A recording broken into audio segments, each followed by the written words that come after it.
Question number 21. चलो let us start. Question 21.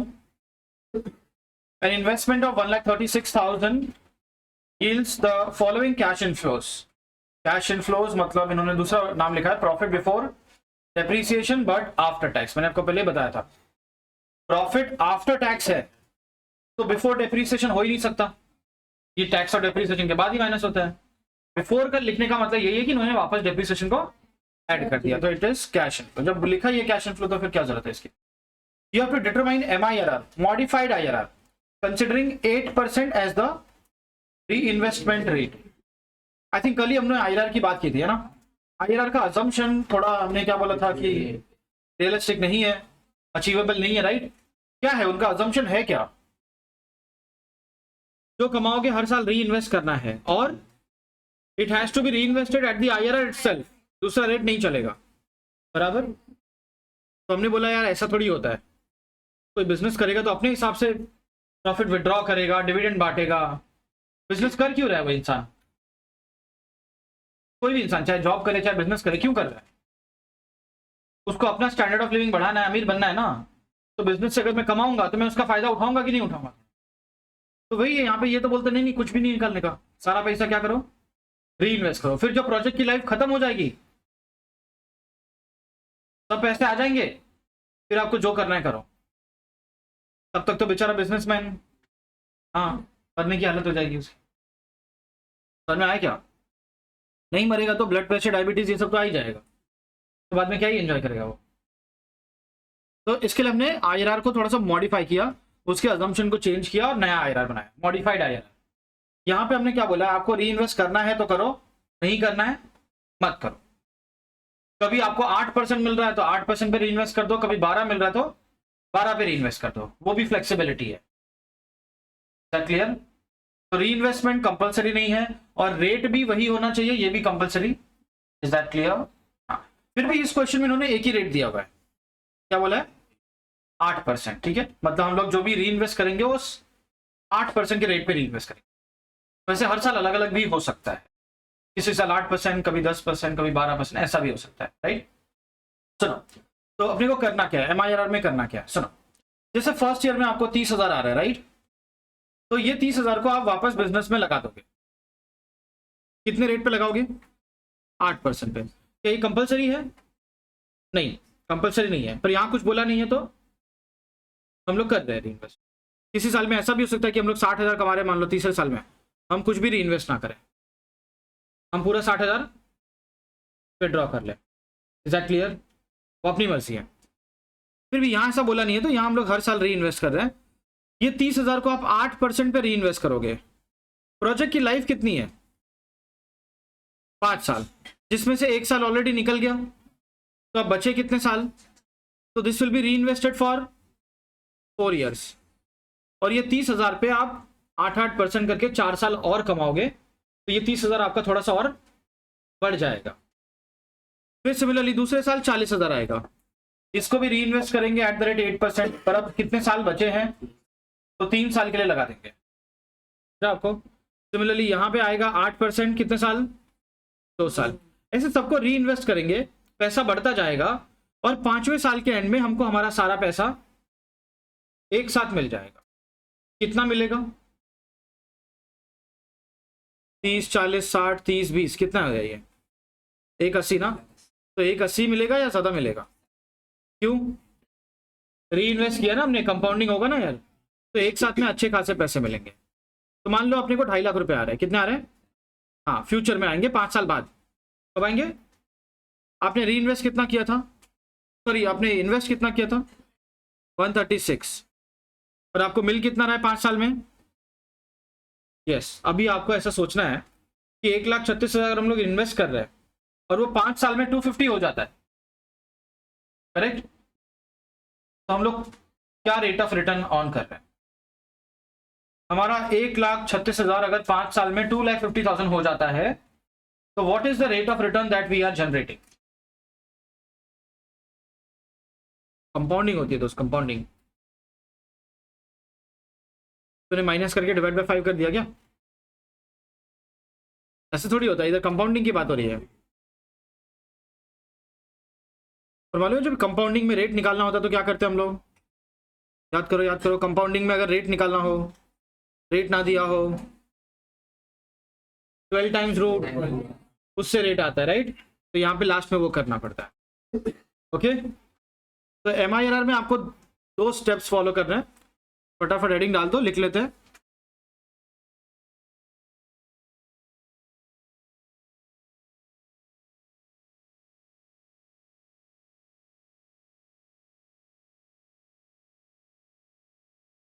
दो तीन लाइन लिख लेते हैं।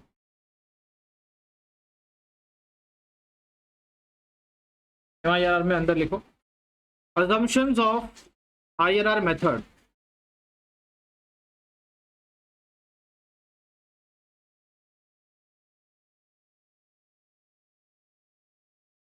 Assumptions of IRR method are modified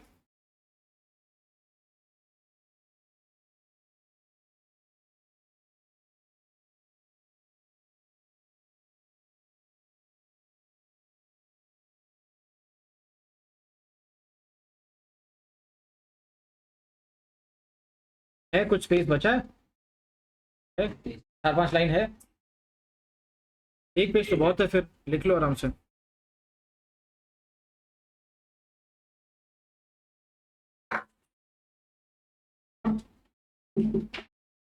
Assumptions of IRR method are modified to calculate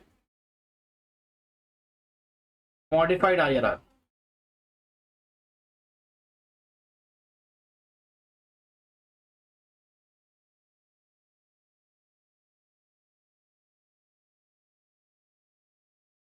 okay, और इसके assumptions क्या है अभी वो लिखो, assumptions of MIRR।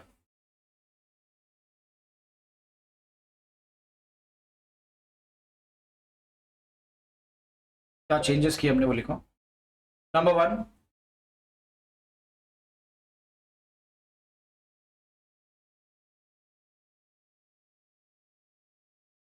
reinvestment of cash inflows। Reinvestment of cash inflows every year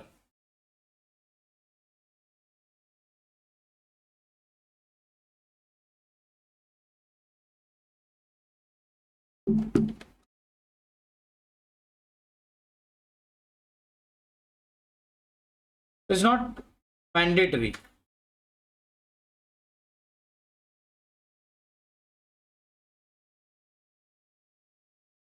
वो तो ऑप्शनल है, ये आपके ऊपर है।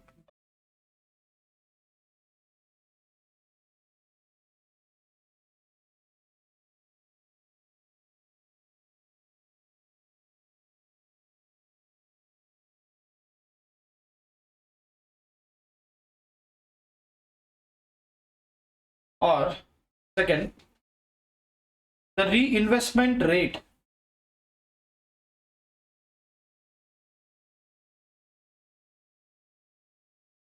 can vary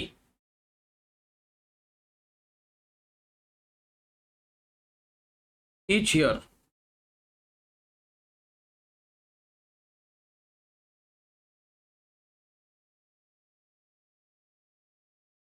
तो यही जो 2 अजम्पशन थे वहां पे जो रिजिड थे, यहाँ पे हमने उसको थोड़ा सा रिलैक्स कर दिया, राइट? हाँ, समझ गए MIRR क्या है?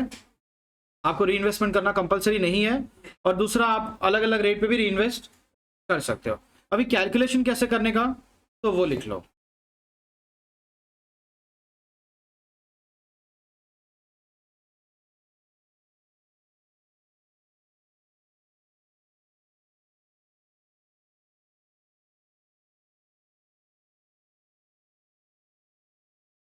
Step 1 first, calculate terminal value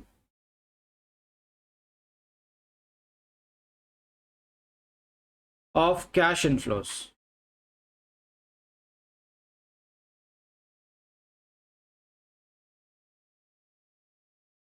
terminal value of cash inflow, ये क्या है टर्मिनल वैल्यू? टर्मिनल वैल्यू मतलब एंड में ना, जो लास्ट में पूरा एक साथ मिलेगा ना वो। तो terminal value is nothing but sum of future values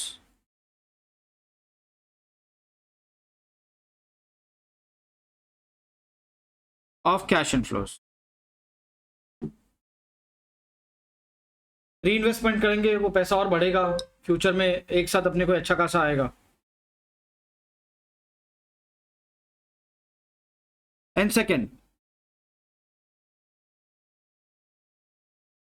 calculate MIRR using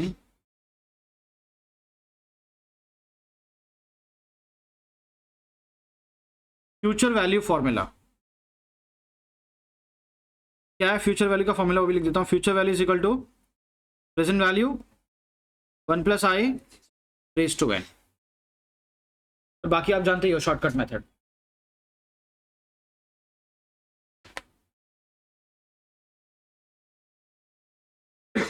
वैसे इस पे आज तक कभी क्वेश्चन आया नहीं है,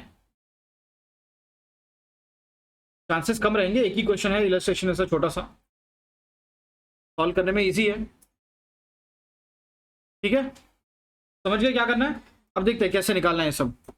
आ जाओ, क्वेश्चन का हेडिंग डाल दो अभी। क्वेश्चन नंबर 21 पहले निकाल लेते हैं टर्मिनल वैल्यूज, राइट। तो लिखो calculation of terminal values of cash inflows.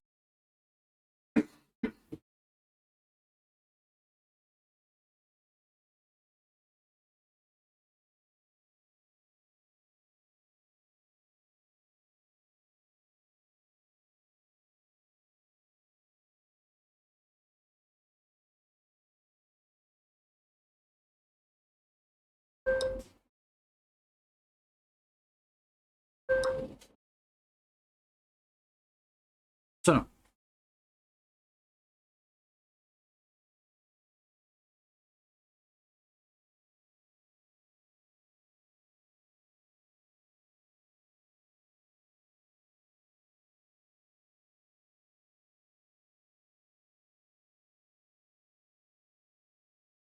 इतने कॉलम चाहिए, पहले ध्यान दो, पहले लिख लो, लिखने का ध्यान दो। इधर कैश इनफ्लो दिया हुआ है अपने को। हाँ, व्हाट इज द री इन्वेस्टमेंट रेट, आपको री इन्वेस्टमेंट रेट लिखनी है। और इधर हर क्वेश्चन हर साल आई थिंक वो सेम ही है, राइट। अदरवाइज वो प्रैक्टिकली वेरी भी करेगा। और व्हाट इज द री इन्वेस्टमेंट पीरियड, कितने साल के लिए हम लोग री इन्वेस्ट करेंगे। वो कम होता जाएगा ना, प्रोजेक्ट की लाइफ कम होती जाएगी तो कम टाइम बचेगा। और फिर यहां पे मिलेगा अपने को मल्टीप्लाई करके तो टर्मिनल वैल्यू, तो फ्यूचर वैल्यू से।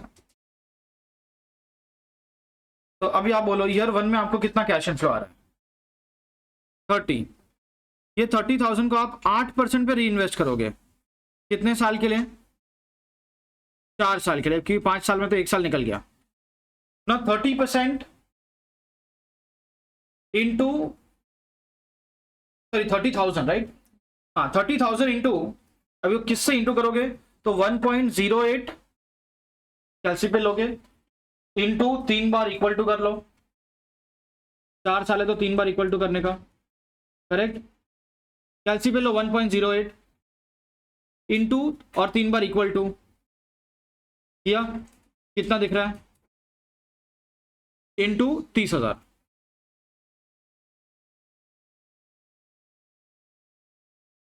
40,815। नेक्स्ट ईयर बताओ कितना आएगा,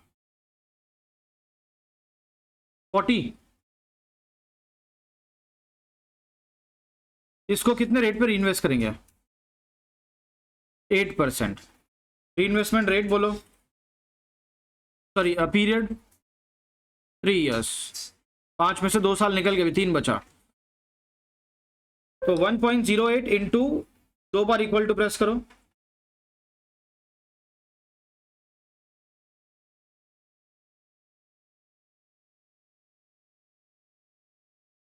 $5388, राइट। थर्ड ईयर में कितना कैश इनफ्लो आएगा, उसको कितने रेट पे रीइन्वेस्ट करेंगे हम लोग। चलो इस क्वेश्चन में वो कांस्टेंट ही रखा है 8%।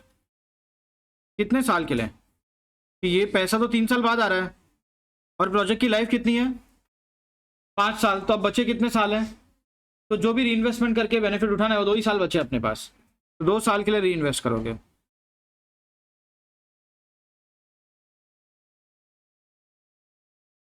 $69,984। फोर्थ कितना पैसा आएगा? 4 साल निकल चुके हैं, अभी 1 साल बाकी है ना, तो 1 साल के लिए तो री इन्वेस्ट कर सकते हैं हम लोग इसको। 32,400। 5वें साल के एंड में कितना पैसा आएगा? 20,000। उसको कितने रेट पे री इन्वेस्ट करेंगे?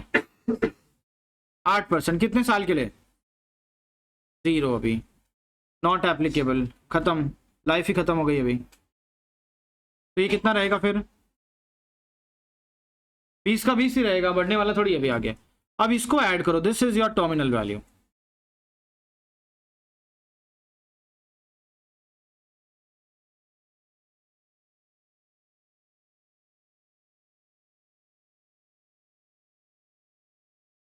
टू 13587।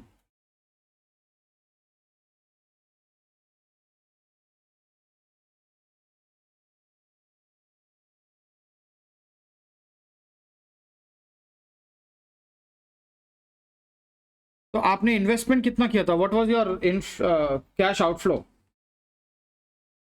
136। और ये 5 साल में कितना हो गया? 2,13,000। तो मुझे जानना है कि मैं कितना परसेंट रेट जनरेट कर रहा हूँ। तो फॉर्मूला लगाऊंगा, future value is equal to present value. मैंने लगाए थे 136 और ये हो गए कितने? 2,13,587। 1 प्लस आई, और कितने साल बढ़े? 5 साल।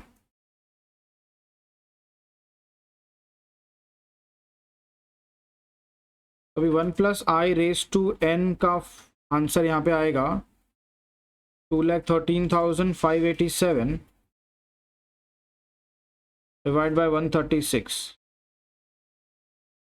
1.5704,9। ठीक है, कैलसी पे पूरा रखोगे और अभी लगाओगे कौन सा मेथड? वो शॉर्टकट, कैलसी वाला shortcut, 12 times root -1 into power +1 और फिर इंटू इक्वल टू 12 बार करो, MIR मिल जाएगा आराम से।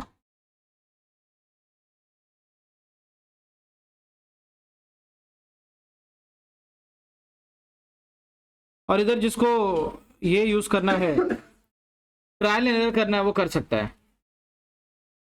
जिसको करना है वो कर सकता है, ट्रायल एंड एरर आएगा न्यूज से आंसर। ये डेसिमल में आने वाला है।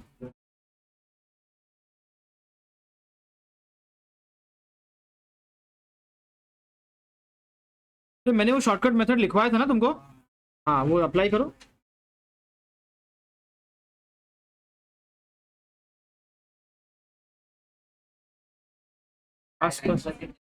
हाँ एग्जैक्ट,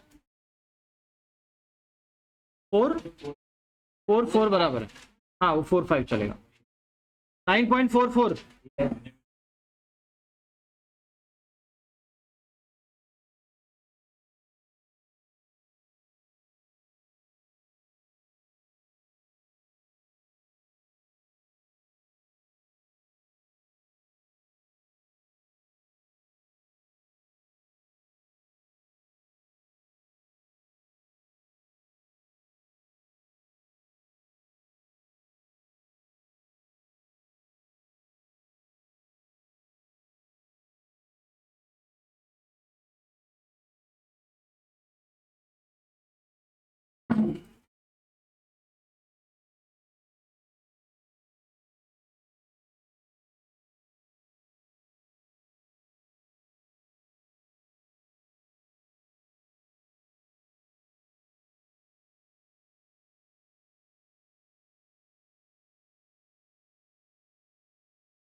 आया क्या सबको? 9.44 आना चाहिए। 5.4 गलत है, 4.4 बराबर है। 4.4 या 4.5 भी कर सकते हो।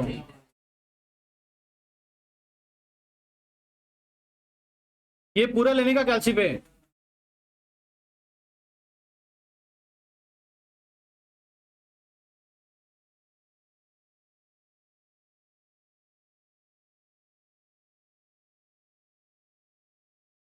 इंटू 5 किया क्या? अरे इंटू 5 किया क्या? नहीं, क्या इंटू 5 किया, क्या किया? Into 1/5। Power is not 5, power is 1/5।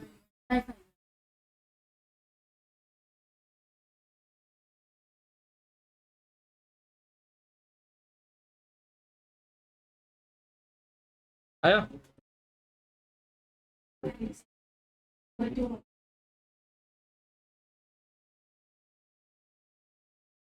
चलो, सबको आया आंसर?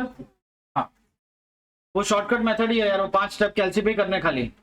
और इंटू पावर बोला मतलब पावर क्या दिख रहा है तुमको? 1/5 दिखेगा ना।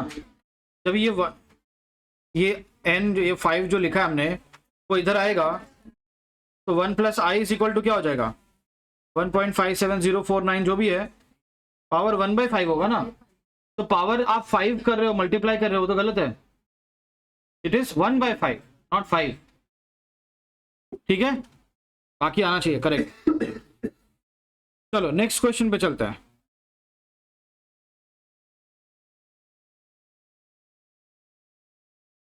क्वेश्चन नंबर 12 एक बाकी है ना? हाँ, क्या नहीं लिखा है? अच्छा, उसमें कुछ भी नहीं लिखा है? लिखो, जल्दी लिखो फिर, यहां से ना। हाँ हाँ, तो ये लो।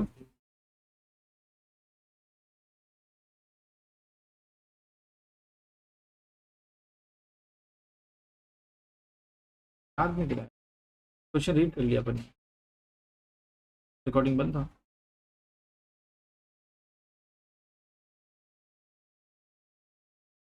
Calculation of present value of cash outflow.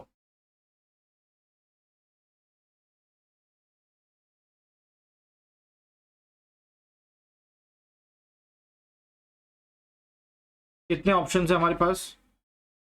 तो नाम क्या, मशीन ए और बी, दो कॉलम बना दो।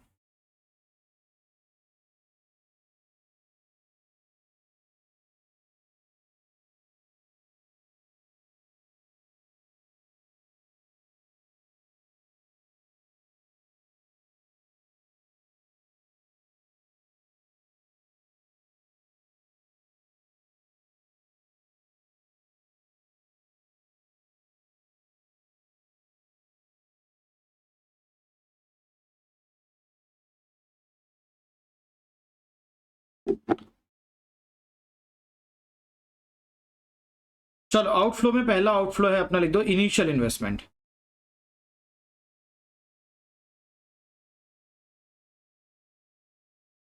Initial investment machine A, I think it will cost 6 lakhs, machine B will cost 4 lakhs। ये पैसा तो आज ही जा रहा है ना अपने से, यस। प्लस दूसरा क्या है, ऑपरेटिंग कैश इनफ्लोज, और sorry operating expense, operating expense per annum, per annum है वो 1,20,000, 1,80। अब देखो आप बोलो कि दोनों को साथ साथ में ऐड कर देते हैं, 1,20,000 और मशीन की लाइफ कितनी है, तो 3 साल में कितना खर्चा होगा, 360, और 6 लाख लग रहा है मशीन खरीदने में, और 3,60,000 लगेगा 3 साल उसको चलाने में, ऑपरेट करने में। तो इन शॉर्ट टोटल खर्चा हो गया अपना 9,60,000, राइट। पर एक्चुअली 9,60,000 ऐसे ऐड करके बोल नहीं सकते हम लोग। The reason is what, 6 lakh अभी जा रहा है, ये 1,20,000 फ्यूचर में जाएगा, और आज का पैसा और फ्यूचर का पैसा दोनों सेम, जो आप उसको ऐड कर लो, गलत है फिर वो, ऐसे नहीं कर सकते। अपने को पहले इसको देखो, ये ऑलरेडी प्रेजेंट वैल्यू में है क्योंकि इनिशियल है, ये आज के दिन जा रहा है, ये फ्यूचर में जा रहा है, तो हम क्या करेंगे, फ्यूचर वैल्यूज को पहले प्रेजेंट में लाएंगे, दोनों प्रेजेंट वैल्यू में हो जाएंगे, तो हम उसको ऐड करके अपना टोटल कॉस्ट निकाल सकते हैं। That clear. मशीन खरीदोगे तो 2 खर्चे होंगे, एक मशीन खरीदने में जो खर्चा होगा वो, प्लस मशीन को रन करने में, ऑपरेट करने में जो खर्चा होगा। दोनों में डिफरेंस ये कि एक खर्चा आज हो रहा है और एक खर्चा फ्यूचर में हो रहा है।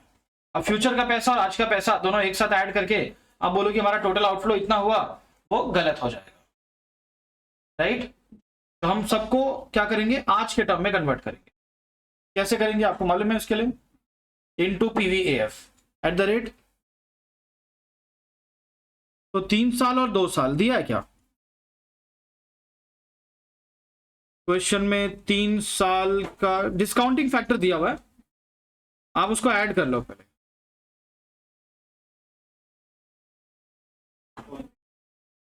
1.7355, 2.4868। चलो अब ये चलेगा, आप मल्टीप्लाई कर लो।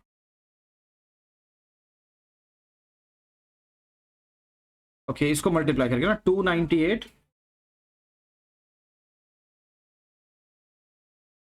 और 312, चलो तो ये एक खर्चा था, ये दूसरा खर्चा हो गया, दोनों प्रेजेंट वैल्यू में है अभी, क्या दोनों को ऐड कर सकते हैं हम लोग, तो लिख सकते हो total present value of cash outflow,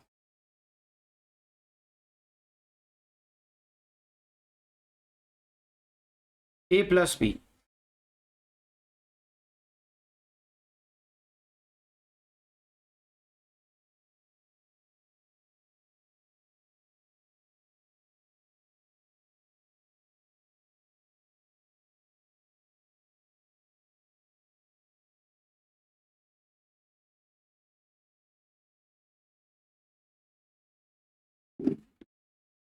eight 9 8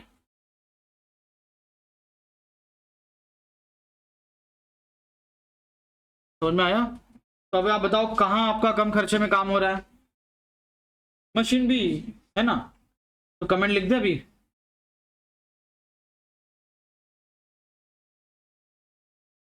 इतने खर्चे में आप खाली 2 ही साल काम करोगे, और ये थोड़ा सा ज्यादा खर्चा होगा उसमें 3 साल हो सकता है, ये सोचा नहीं तुमने, तो फिर अभी तो ऐसे तो डिसीजन नहीं ले सकते फिर हम लोग। 3 साल बोला मतलब यार ज्यादा पीरियड है ना, 2 से ज्यादा है तो खर्चा भी ज्यादा ही होगा नेचुरली, फिर तो आप ये नहीं बोल सकते कि ऑप्शन ए अच्छा नहीं है, ये कंपेरेबल ही नहीं बनेंगे। अभी अभी अपने को क्या करना होगा, इक्वलाइज्ड एनुअल कैश आउटफ्लो निकालना पड़ेगा, समझा आपको, इक्वलाइज्ड एनुअल कैश आउटफ्लो। उसके लिए कैसे क्या करते हैं फिर हम लोग, डिवाइड बाय PVAF, तो 2.4868 और यहाँ पे 1.7355, अभी आ गया इक्वलाइज्ड, इक्वलाइज्ड मतलब एवरेज एनुअल कैश आउटफ्लो। बोलो हर साल आपका ज्यादा खर्चा किधर हो रहा है, कहाँ हो रहा है? बी में ज्यादा हो रहा है, तो ये ऑप्शन रिजेक्ट कर देंगे हम लोग। कितना हो रहा है इधर? 481 36127। तो अगर ऑप्शन 1 खरीदते हो ना तो एक साल का आपका 3,61,000 का खर्चा हो रहा है इफेक्टिवली देखा जाए तो, और ऑप्शन बी में ये 4,10,000 हो रहा है।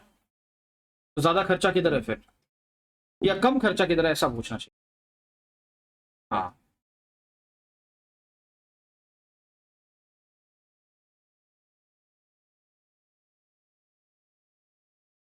समझ में आया? तो लिख दो फिर, क्या सेलेक्ट करना है, लिखो। On the basis of lower equalised annual cash outflow,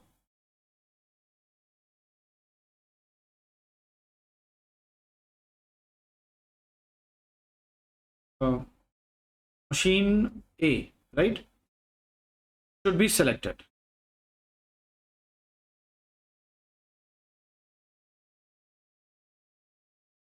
एक दो बार आया हुआ है एग्जाम में, ये 4-5 मार्क के लिए आया हुआ है।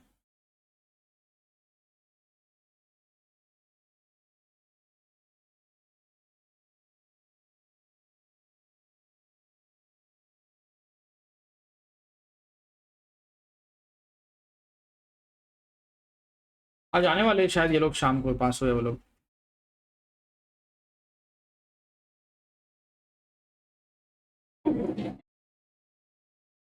तो क्यों बुलाया मैंने?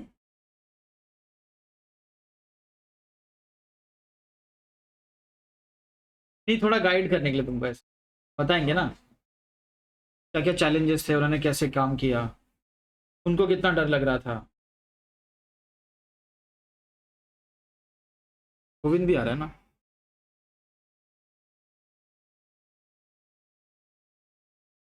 चलो हो गया ये। अभी आ जाओ नेक्स्ट क्वेश्चन जो है, क्वेश्चन नंबर 5 तो होमवर्क था ना, 4 पे आ जाओ। चलो 4 खत्म कर देते हैं, यार वो एक दो कमेंट लिखना है खाली उसमें। 4 और 2 राइट, अच्छा 3, 2 हो गया।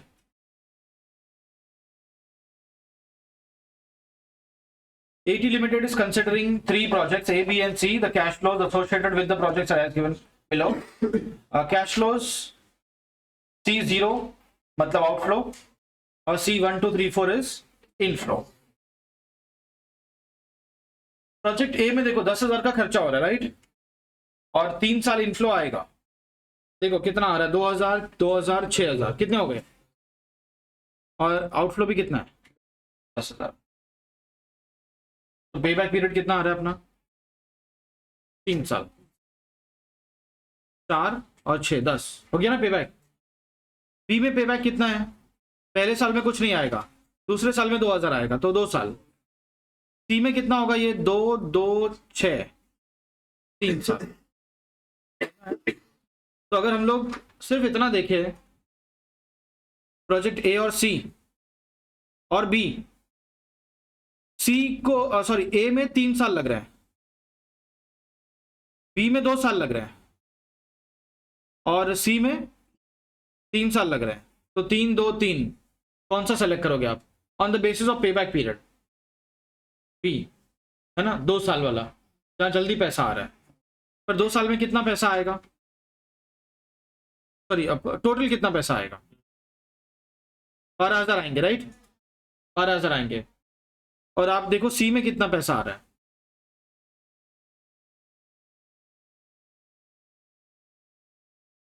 तो आपने 20 छोड़ के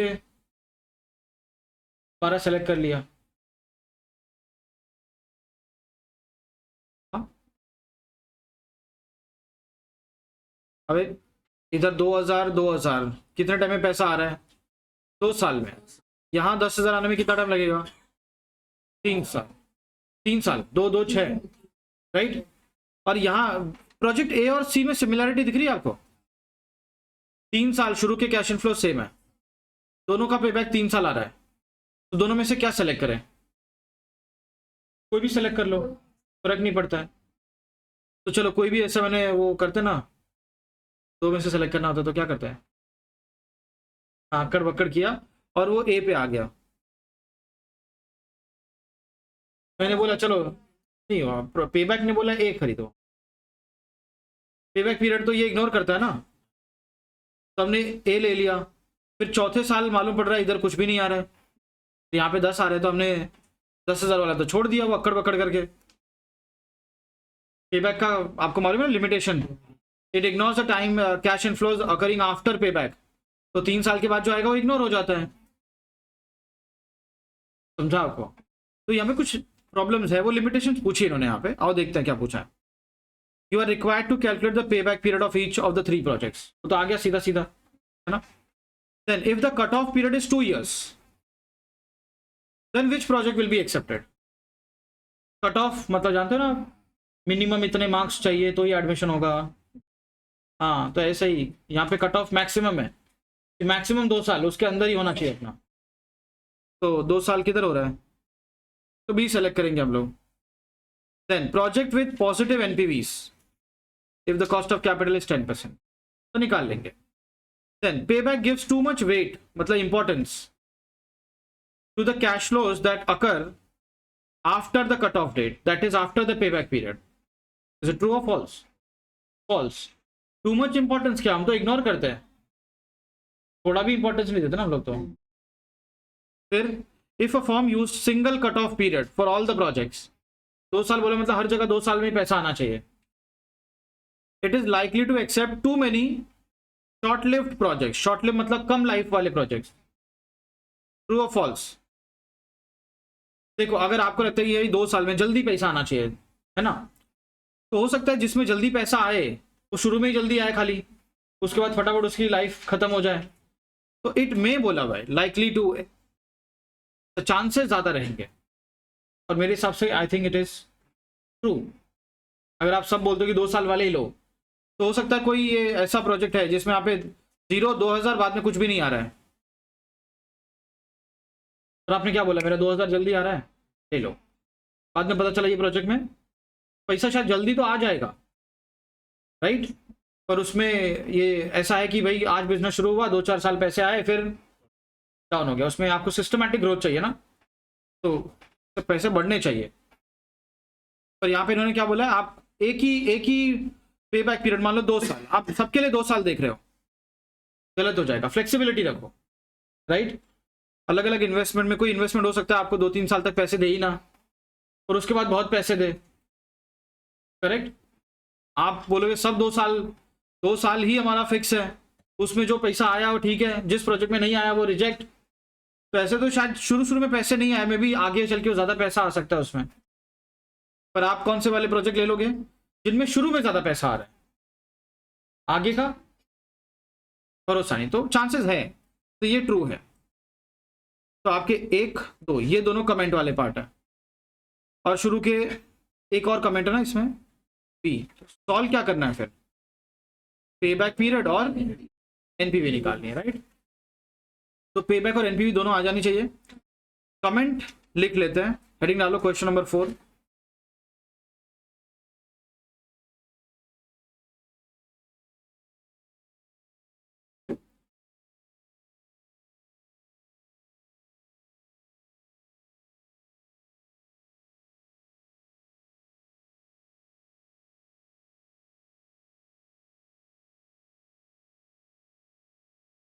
एनपीवी और पे बैक बाद में निकालेंगे, पहले कमेंट लिख रहे हैं, ठीक है, लिखो कौन से वाले में कमेंट पूछा इन्होंने, बी तो कैलकुलेट करके कमेंट करेंगे ना,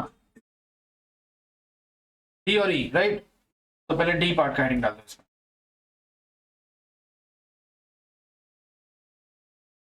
ट्रू या फॉल्स, लिखो फॉल्स पहले तो,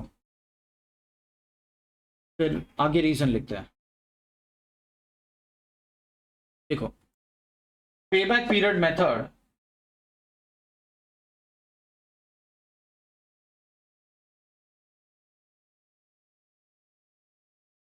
ignores cash inflows cash inflows that occur after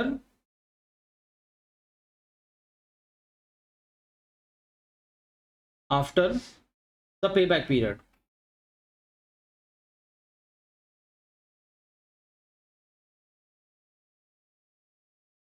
number 2 ई ना, ये डी था ना, अभी ई लिखना.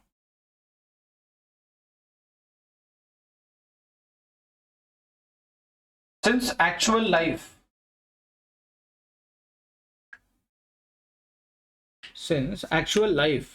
and cash inflows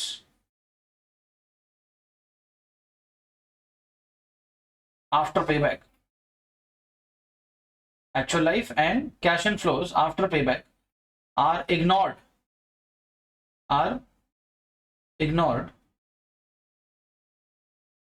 comma, the company is likely to accept too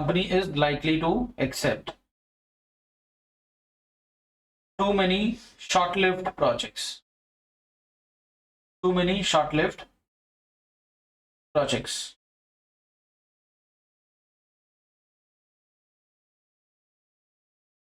शुरू में ट्रू लिखा है तुमने?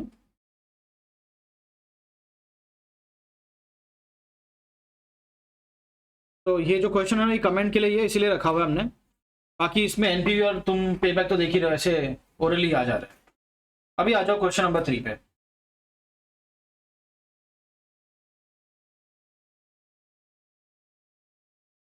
ये भी ऐसा है कि एग्जाम में अभी तक एक ही क्वेश्चन मॉड्यूल में एग्जाम में भी आया नहीं कभी, फिर भी है तो एक बार देख लेते हैं. The company has ₹1 lakh available for investment and has identified the following 4 investments in which to invest. 1 lakh है. अभी तक हम लोग क्या करते, देखो हम लोगों ने अभी तक जितने भी क्वेश्चन किए ना, हम कोई एक प्रोजेक्ट सेलेक्ट करते हैं, है ना. 4 ऑप्शन रहेंगे तो भी उसमें से एक लेना होता है अपने को. व्हाट इफ मेरे पास पैसा है और मैं एक से ज्यादा, मतलब अगर ए बी है तो मैं ए और बी दोनों ले सकता हूं, राइट. मेरे पास 5 प्रोजेक्ट के ऑप्शन हैं और मान लो मेरे पास 50 करोड़ है, तो शायद वो 5 में से 3-4 भी मैं ले सकता हूं. तो यहां मुझे डिसाइड करना है कि मैं वो 4 या 5 में से कौन से 3-4 लूं, अपना पैसा कहां बांटूं, मैं पहले कौन सा प्रोजेक्ट लूं, फिर पैसा बचेगा तो किस में जाऊं. तो बेसिकली आपको सीखना है कि आप अपने कैपिटल को कैसे एलोकेट करोगे, कैसे, हाँ, कौन से प्रोजेक्ट में पैसा लगाओगे, किस में नहीं लगाओगे, पहले क्या खरीदोगे, बाद में क्या खरीदोगे, ये अपने को मालूम होना चाहिए. ये स्किल आनी चाहिए अपने को. जैसे हम एग्जाम में भी जाते हैं पेपर लिखने के लिए, तो मैंने आपको कल बताया कि आप जो क्वेश्चन आपको आंसर आते हैं वो पहले अटेम्प्ट करो. मान लो मुझे 2 क्वेश्चन के आंसर आते हैं, तो उसमें पहले कौन सा अटेम्प्ट करूं, तो दोनों भी आते हैं, क्या करो, पहले उधर भी अकड़ बकड़ कर लो, दोनों भी बहुत अच्छे से आते हैं. Time consuming now, very good. Exam में कमी किस चीज की है, टाइम लिमिटेड होता है, राइट. और जो चीज लिमिटेड होती है उसका एक एक यूनिट अपने को बहुत संभाल के यूज करना चाहिए ना, ऑप्टिमम वे में, करेक्ट. जो चीज लिमिटेड है उसका एक एक यूनिट संभाल के यूज करना चाहिए, वेस्ट नहीं करना चाहिए. और एग्जाम में आपके लिए लिमिटेड क्या है, टाइम है. तो आपको अपना 1 मिनट भी वहां देना चाहिए जहां आपको लगता है कि आप 1 मिनट में सबसे ज्यादा मार्क्स स्कोर कर सकते हो. मान लो 2 क्वेश्चन आए, एक 10 मार्क का क्वेश्चन है, एक 5 मार्क का है, आपको दोनों भी आता है, तो आप कौन सा पहले सेलेक्ट करोगे, ऑब्वियसली 10 मार्क का, राइट. पर इसको सॉल्व करने में 40 मिनट जाएगा, इसको सॉल्व करने में 2 मिनट लगेगा. अभी तो 10 बोला था. तो ये 10 मार्क का लेके नहीं बैठ जाने का. कितने लोग इसी वजह से फेल होते हैं अकाउंट्स में, पहले 1 घंटे में कोई फालतू क्वेश्चन लेके बैठ जाते हैं, टैली नहीं होता है ना. तो ऐसा मार्क्स के ऊपर मत जाओ यार, वो मार्क्स स्कोर करने में टाइम कितना लगेगा वो तो देखो. टाइम नहीं है आपके पास, तो पहला अपना समय वहां दो जहां पे आपको हर मिनट के अंदर ज्यादा मार्क्स मिल रहे हैं. तो 10 मार्क डिवाइड बाय 40 मिनट करो, 10/40 करो, मतलब आपको हर मिनट में 0.25 मार्क्स मिलेंगे. 0.25 मार्क्स पर मिनट, यहाँ पे 5 mark divide by 2 minute, 1 minute में 2.5 मार्क्स मिल सकते हैं। तो पहला अपना 1 मिनट कहाँ देने का, यस। फिर ये हो जाए, फिर आप दूसरे पे टाइम जाओ। दूसरा वाला कौन सा, मान लो उसमें 1 मिनट में अपने को 1 मार्क मिल रहा है, फिर 1 मिनट में 0.8 मार्क्स मिल रहा है, फिर 1 मिनट में 0.5 मार्क्स मिल रहा है। तो मैं मार्क्स पर मिनट निकाल लूंगा हर जगह पे, कहाँ पे कितना टाइम लगेगा, और अकॉर्डिंगली मैं उस ऑर्डर में, उस रैंकिंग के हिसाब से क्वेश्चन अटेम्प्ट करूंगा। क्या आपको, अब जैसे मान लो मेरे पास टाइम लिमिटेड है फॉर एग्जांपल, अब मैं दिन में क्या करूंगा, मैक्स टू मैक्स 8 से 10 घंटे पढ़ा सकता हूँ। अब मुझे 4-5 लोगों ने बोला सर आपको भी पढ़ाना है यहाँ पे कॉस्टिंग FM। अब मुझे ऑफर्स है, पर मैं किधर पढ़ाऊँ, कि 8-10 घंटे में मैं सब जगह तो नहीं जा सकता। तो I will have to decide, और मुझे शायद कुछ छोड़ना भी पड़े। तो आप बोलो मैं सबसे पहले किसको हाँ बोलूँ, मेरा टाइम लिमिटेड है ना, 1-1 घंटा लिमिटेड है कि नहीं। तो मैं क्या बोलूँगा, जहाँ मुझे पर आवर सबसे ज़्यादा मिल रहा है पहले उधर। फिर उसकी रिक्वायरमेंट पूरी हो जाएगी, सर मेरे को इतना आवर्स चाहिए आपके। फिर जो आवर्स बचेंगे फिर मैं किसको दूंगा, जो सेकेंड हाईएस्ट पे कर रहा हूँ। उसके बाद भी अगर थोड़ा बहुत बच गया दिन में 2-4 1-2 घंटे, तो फिर मैं थर्ड हाईएस्ट को दूंगा, और उस पर टाइम खत्म हो गया, 2 ऑप्शन रह गए, तो उनको मना कर दूंगा। लाइफ में कुछ ना कुछ तो छोड़ना पड़ता है ना यार, कुछ आप सब कुछ तो नहीं कर सकते, तो आपको कुछ ना कुछ तो छोड़ना पड़ेगा। तो यू हैव टू नो कि भाई क्या अपने को करना है और क्या छोड़ना है। समझ में आई बात। तो कभी कभी लोग ऐसा कर लेते हैं, जो क्वेश्चन नहीं आ रहा होता है, जिसमें कॉन्फिडेंट नहीं भी है, वो लेके पहले बैठ जाते हैं कि चलो ये तो 10 मार्क वाला क्वेश्चन है। और उस चक्कर में क्या होता है, जो आ रहा होता है लास्ट क्लास में वो छूट जाता है, सर मुझे लेवरेज आ रहा था छूट गया। क्राइम है ये दोस्त, ऐसा करोगे तो फिर कैसे पास होगे। तो आपको यहाँ पे क्या निकालना होगा, मार्क्स पर मिनट। क्या आपको पता चला, यही गलत निकाल दिया तुमने, उल्टा सीधा कर दिया। ये भी तो निकालना आना चाहिए ना। Marks divide by expected time to solve that question, simple. ठीक है, तो पहले ऐसा कर लेना शुरू के 15 मिनट में, ये आता है, ऐसा ऐसा आता है, इतने इतने मार्क्स है, इतना टाइम लगेगा, और डिवाइड करके वो रैंकिंग दे दो, पहले ये दूसरा ये, उसी रैंकिंग में जाने का। और देन मेक श्योर कि उतना टाइम में आपका क्वेश्चन होना चाहिए। अगर नहीं हो रहा है, बैलेंस शीट अभी भी बाकी है, छोड़ के आगे बढ़ो। समझा, बस यही मुश्किल होता है लोगों को, कोई ऑप्शन पकड़ के बैठ जाते, छोड़ते ही नहीं यार, भले बर्बाद हो जाए उधर, छोड़ना पड़ता है कभी। ओके यस, तो ऐसा ही कुछ यहाँ पे भी है। हमारे पास 1 लाख रुपए हैं, एंड वी हैव गॉट कितना, CDEF 4 प्रोजेक्ट्स है हमारे पास। अब 4 में से कहाँ पैसा लगाना है, आपको इन्वेस्टमेंट लिख के दिया, देखो 40,000, 1 लाख, 50,000, 60,000, कितना होता है टोटल। चारों प्रोजेक्ट लेने जाते हो कितना पैसा लगेगा, 2.5 लाख लगेगा, उतना है अपने पास। कैपिटल बजटिंग, बजटेड बजट आपका कितना है, 1 लाख में सारा तो नहीं आ सकता, तो आपको डिसाइड करना है 1 लाख में आप क्या लोगे। अच्छा पहले डी लेके बैठ जाओ, खत्म 1 लाख।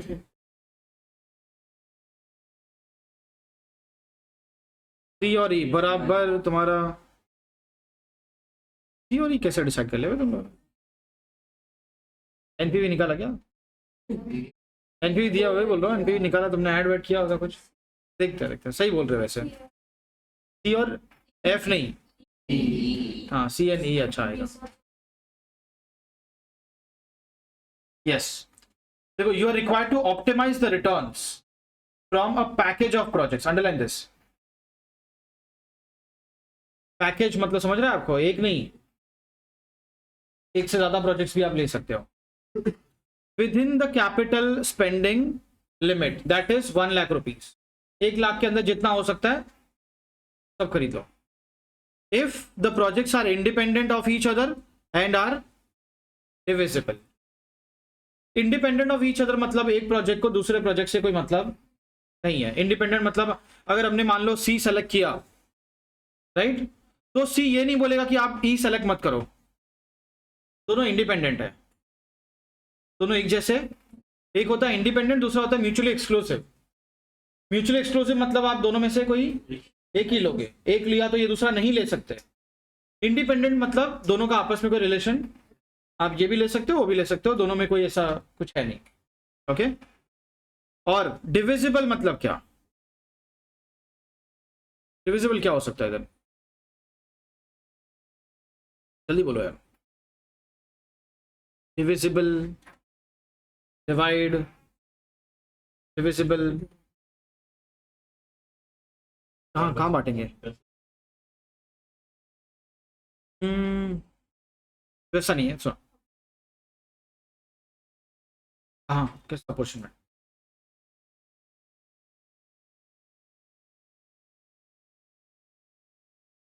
थोड़ा थोड़ा।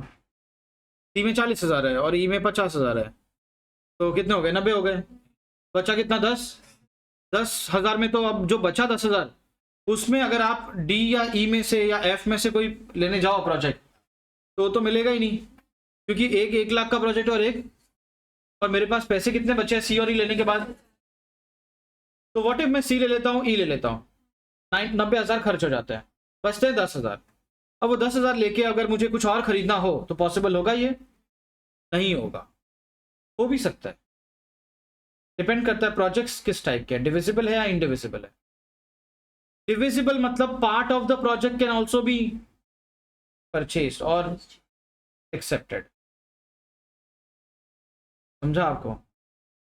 जैसे मान लो आप मिठाई लेने गए, मिठाई लेते ना आज, तो अभी सामने वाले ने बोला कि भाई 1,000 रुपए किलो, आपने बोला यार मेरा 500 मेरे पास है, 500 में नहीं मिलेगा, मिल जाएगा, आधा किलो मिल जाएगा ना। तो 1 किलो का आधा किलो भी कर सकते हो आप, 1/4 किलो चाहिए उतना भी ले सकते हो, समझा? 100 ग्राम भी ले सकते हो। तो प्रोजेक्ट कैसा है?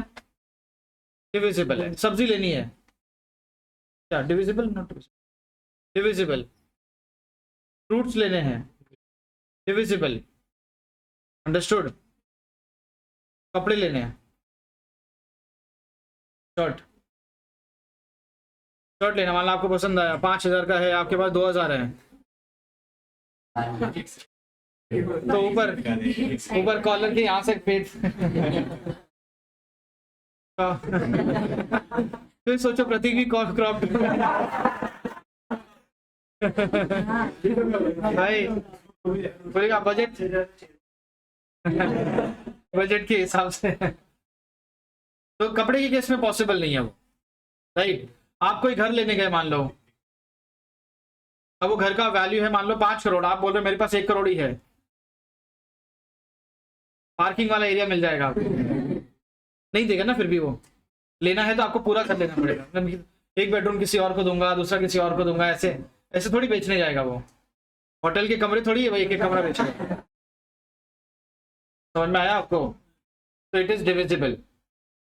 आप होटल रूम में गए, उधर मान लो 5,000 एक रूम का है, आप बोलोगे मुझे आधा ही रूम चाहिए, 2,500 का मेरा बजट है। तो सारे प्रोजेक्ट्स जो है ना वो ऐसे डिविजिबल नहीं होते, कुछ इंडिविजिबल भी होते हैं। और when the projects are not divisible, not divisible मतलब 10,000 का कुछ नहीं हो सकता, वो अपने पास रखो। समझा आपको? हाँ, तो दोनों ही केस में सॉल्व कैसे करना है, चलो फटाफट सॉल्व करते हैं। Question number 3, required part 1, when the projects are divisible.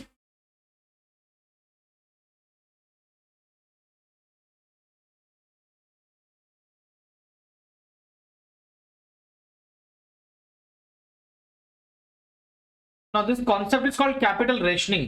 Rationing मतलब सुना आपने? Rationing मतलब बांटना, रेशनिंग मतलब बांटना। चलो सुनो, यहाँ पे स्टेप बाय स्टेप जाते हैं। पहला स्टेप है यू हैव टू, अच्छा आप बताओ, अभी जैसे आपके पास 1 लाख है, राइट, और आपको इन्वेस्ट करना है, और आप डिविजिबल है, डिविजिबल मतलब आपके पास अगर 2-4 हज़ार भी बचा तो वो भी आप कहीं ना कहीं तो लगा ही सकते हो, राइट?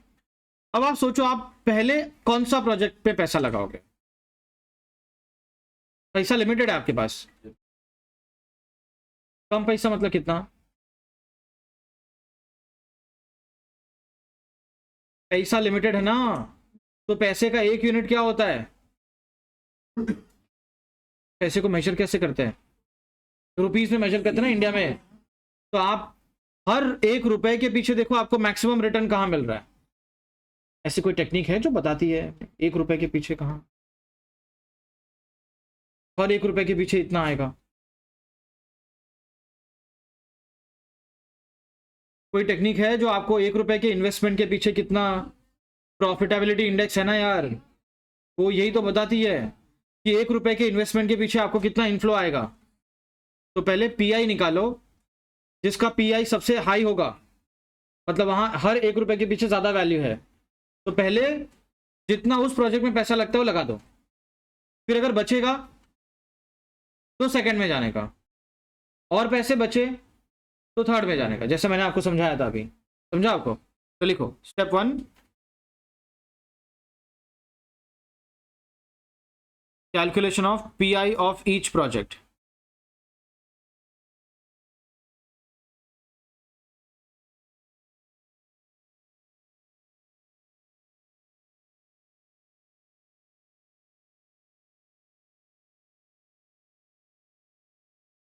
चलो बोलो कितने प्रोजेक्ट्स हैं आपके पास? 4 है ना। और पीआई आता कैसे? Present value of cash inflow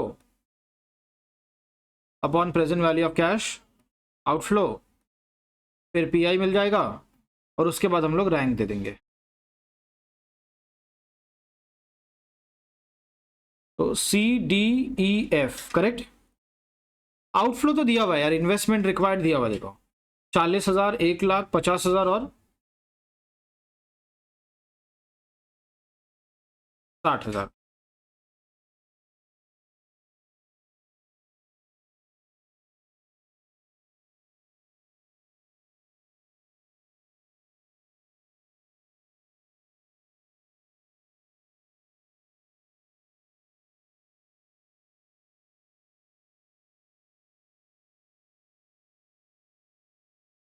okay अभी आप इनफ्लो बताओ, इस क्वेश्चन में इनफ्लो नहीं दिया हुआ है, एनपीवी दिया हुआ है ना, आउटफ्लो भी दिया हुआ है।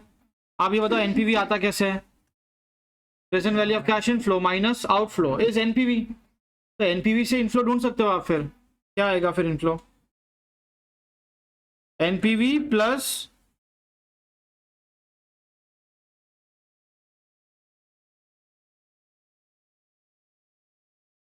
It is NPV plus cash outflow. तो पहले केस में बताओ कितना आएगा, दूसरा वाला।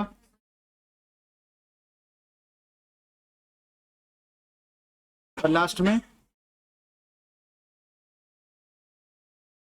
चलो फटाफट अभी डिवाइड कर लो, डिवाइड करो 40,000 लगा के 60,000, मतलब हर एक रुपए के पीछे कितना?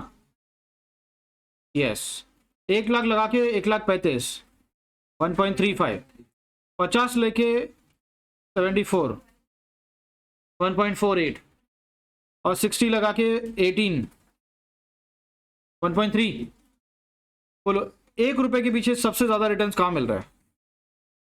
तो ये रैंक 1, उसके बाद रैंक 2, फिर रैंक 3, और लास्ट ऑप्शन इज एफ।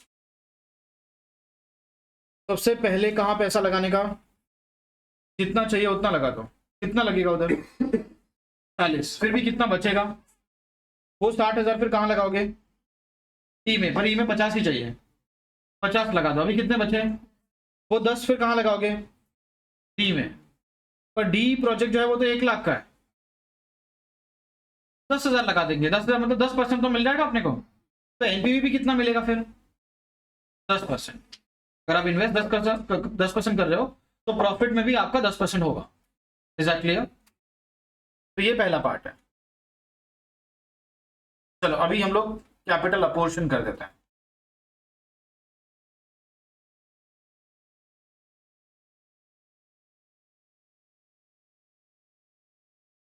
अभी वो सिलेक्शन ऑफ प्रोजेक्ट्स कैसे करना है इधर देखो। Selection of projects rank wise जाएंगे, रैंक फिर वो प्रोजेक्ट, उसमें कितना इन्वेस्टमेंट लगता है और उसकी क्या एनपीवी है। तो पहला रैंक किसको दिया आपने? प्रोजेक्ट सी। सेकंड रैंक ई को। देखते पहले पूरा वहां तक जाएंगे भी कि नहीं जाएंगे अभी तो क्या मालूम। पहले एक एक सॉल्व करते जाओ। सी में कितना इन्वेस्टमेंट चाहिए? 60 चाहिए, 40। और एनपीवी कितना आएगा? 20। चलो अभी भी आपके पास 1 लाख था तो 1 लाख में से 40 ही गया है। अभी भी आपके पास पैसा बचा हुआ है। कितना बचा है? 60,000 बचा हुआ है। अब वो 60,000 में से दूसरा कौन सा प्रोजेक्ट लोगे? कितना चाहिए उसमें? चलो अभी 10 बचे हुए हैं और ये 50 लगा के आएगा कितना? नेक्स्ट कहाँ जाओगे? डी। कितना पैसा लगा सकते हो maximum? 10,000। 10,000 being 1/10 of the total investment, right? तो आपका एनपीवी भी फिर 1/10 ही आएगा, 3,500।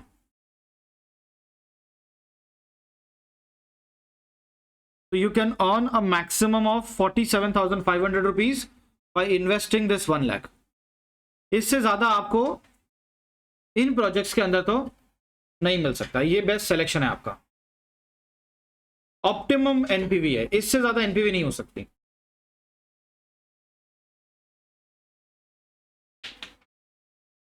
हमने सोचा था चलो 1 लाख का 1 लाख वाला एक ही प्रोजेक्ट ले लेते हैं, क्या यहां वहां इन्वेस्ट करें। तो कितना कमाते हैं फिर? 35 ही कमाते हैं। जैसे आप सोचते हो क्या 5-5 मार्क के क्वेश्चन, 4-4 मार्क के क्वेश्चन सॉल्व करें, पहले 20 मार्क वाला ही सॉल्व कर देते हैं।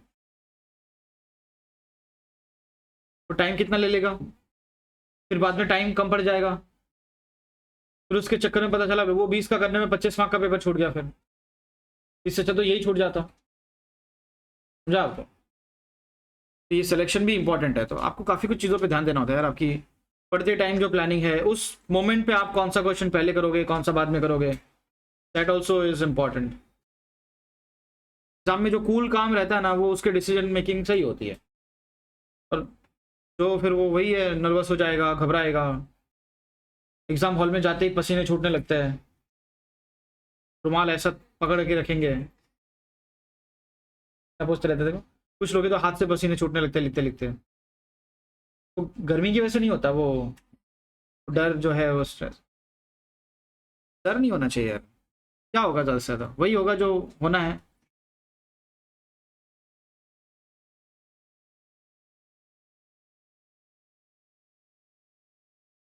चलो तो कौन से प्रोजेक्ट आए? सी, डी और सी, E and D, right?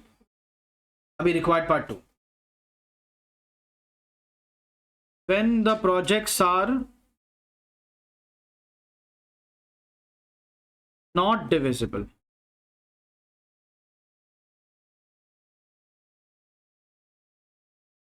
Not divisible है ना, फिर ये पीआई वगैरह का काम आप नहीं कर सकते, क्योंकि एनीवेज 10,000 बचा तो कहीं लगेगा नहीं, राइट? तो अभी आपको ऐसा पीआई वगैरह निकालने की जरूरत नहीं है। आप सिर्फ अलग अलग कॉम्बिनेशन जो आपके हो सकते हैं वो बना के देखो, और क्या सेलेक्ट करना उसमें से तो आपको मालूम पड़ जाएगा। तो लेट अस सी प्रोजेक्ट्स कौन कौन से लेने हैं अपने को, उसमें कितना इन्वेस्टमेंट लगेगा और कितना एनपीवी आएगा। तो बोलो पहला कॉम्बिनेशन सी के साथ किसका कॉम्बिनेशन बैठा सकते हैं हम लोग? सी एंड डी कर लें? सी एंड डी हो जाएगा? सी एंड डी, हाँ, C and D, C and D.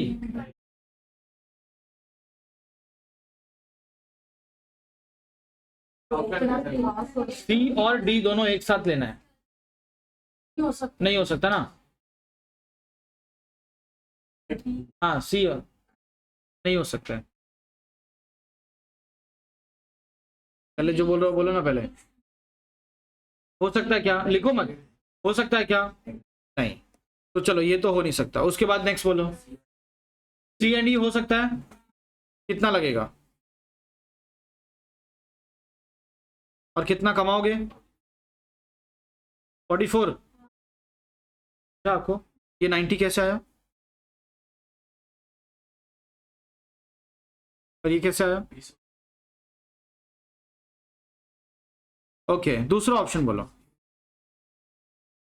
सी के साथ ही पहले कर लेते हैं, सी के साथ जिसका भी कॉम्बिनेशन बनता है। एफ हो सकता है? कितना पैसा लगेगा उसमें? 1 लाख पूरा। ये तो अच्छा है ना, फिर अपना पैसा भी खाली नहीं रहेगा। 38,000। लेकिन पैसा तो पूरा यूटिलाइज हो रहा है, कम से कम आइडल तो नहीं है। क्या करोगे आप? सी एन ई और एफ?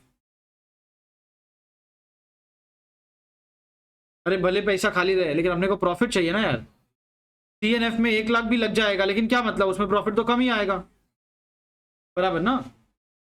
तो सी एन ई और सी एन एफ ये बन सकते हैं। तो उसके बाद डी के साथ किसी का कोई कॉम्बिनेशन बन सकता है? अकेले ही रहेगा हमेशा। डी हमेशा अकेले रहेगा ना, पूरा 1 लाख। और आएगा कितना? 35। चलो डी के साथ तो कोई आ नहीं सकता। ई की बात करते हैं। ई के साथ एफ हो सकता है? नहीं हो सकता। ई के साथ डी हो सकता है? वो भी नहीं हो सकता। तो बस एक बचा, एक ही ऑप्शन फिर, सी। और वो ऑलरेडी हमने इधर पर लिख दिया है। छोड़ो, अभी एफ की बात करते हैं।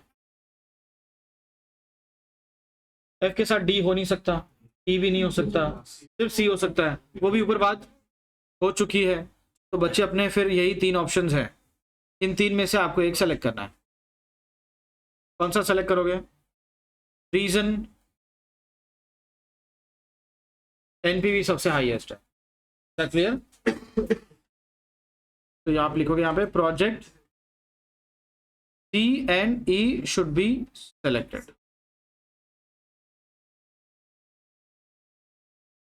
बाकी 10,000 खाली रहेगा, वो खाली रहेगा, चलेगा।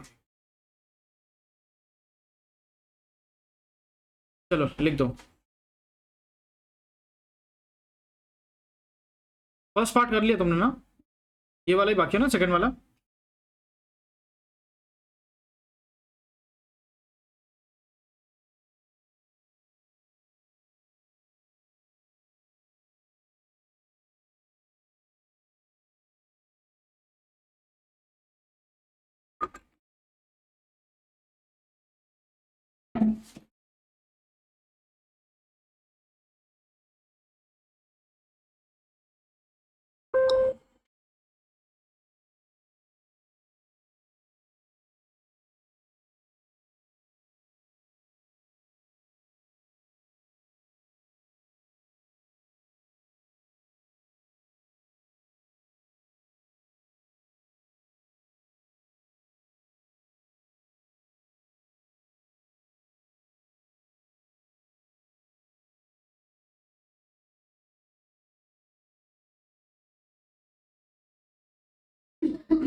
चलो तो अब ये बताओ, 28 29 तक हो गए सारे क्वेश्चंस? हो गए ना? हाँ, वो अब इवन बाद में डिस्कस करेंगे, पहले जो अपना काम है ना वो खत्म कर लेते हैं। एक चैप्टर बचा है ना, वो कर लेते हैं। ठीक है, डाउट सॉल्विंग वगैरह करते रहेंगे। आंसर भी भेज दूंगा मैं, तुमने देखा उसका आंसर? लास्ट एग्जाम का ही है ना, तो किया ही नहीं अभी तक। कोई नहीं, बाद में आराम से करो, कोई दिक्कत नहीं है। पहले जो एक चैप्टर बचा है वो कर लेते हैं। कितना बज रहा है अभी? 3 बज रहा है ना। एक काम करते हैं, ज़्यादा नहीं, 15 मिनट का ब्रेक लेते हैं, ठीक है?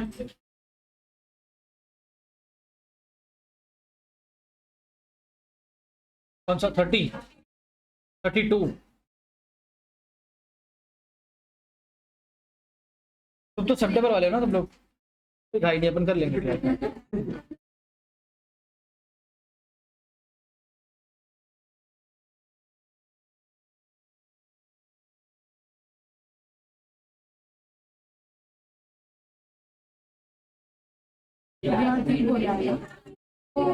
टू वाले का दिया है। हाँ हाँ।